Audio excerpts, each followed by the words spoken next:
Hello friends, and welcome to your math assignment for Wednesday, April 8th. Today we are doing a check my progress. So this page we are not going to go over the answers for because this page is going to be used for a grade. So make sure that you don't have your parents correct your answers for you. I'm going to go through all of these questions with you, and you can write down your answers as we go along. I'll try to make sure that I go a little bit slower through this page to give you some time to write. But also remember that you can pause this video after each question if you need some more time to answer before you go on to the next question. So this is page 679 and 680 in your math workbook. Make sure you put your name at the top of the page, but do not tear it out of your book. I will be asking for your parents to send me a picture of this page after we get back from Easter break. Since we have some other assignments I collected already, I will wait to collect this one until after break. So if you are ready, make sure you have your name at the top of your page. And the first that we're going to look at is question number 1 and question number 2. These are two of our vocabulary words from this chapter. So your vocabulary word for number 1 is side, and your vocabulary word for number 2 is vertex.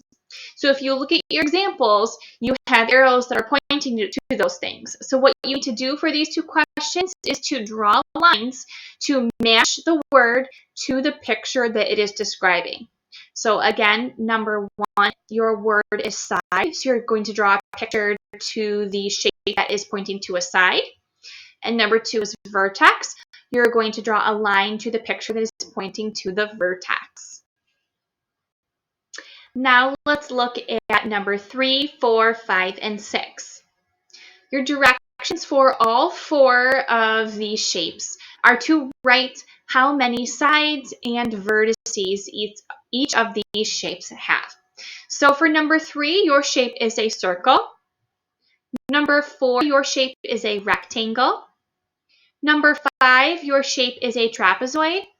And for number 6, your shape is a triangle. So make sure you write down the number of sides and vertices for each of those 4 shapes before you flip over to the back side of this page. Okay, here's the back of this page. Number 7, you need to circle all of the closed shapes. So you will be circling more than one, so make sure you circle all of the shapes that are closed. Your directions for number 8 and 9. Circle the 2 pattern blocks used to make the shape. Draw a line to show your model. So these are the composite shapes that we have been talking about. So you have 4 choices, but you need to make sure you only circle 2 for each of them. So for number 8, your shapes to choose from are 2 triangles, a square, and a diamond or parallelogram. Number 9, your 4 choices are square, trapezoid, hexagon, and triangle. So you're only drawing one line inside of that composite shape to show where those 2 shapes would fit. Your last question is our test practice question. This is a word problem. So I will read you the word problem and then the 4 choices, and then I will read you the word problem again. All you need to do is bubble in your correct answer. Here's number 10.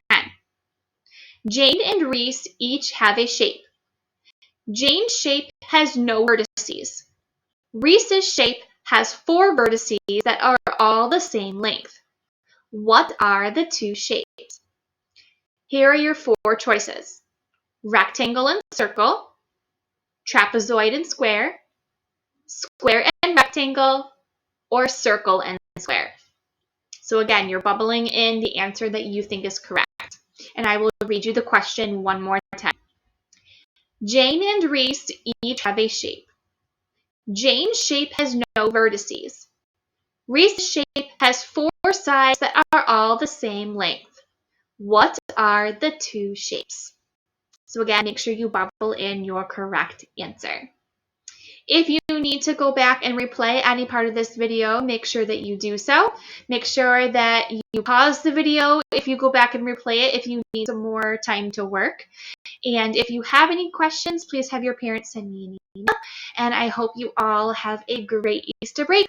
Bye, friends.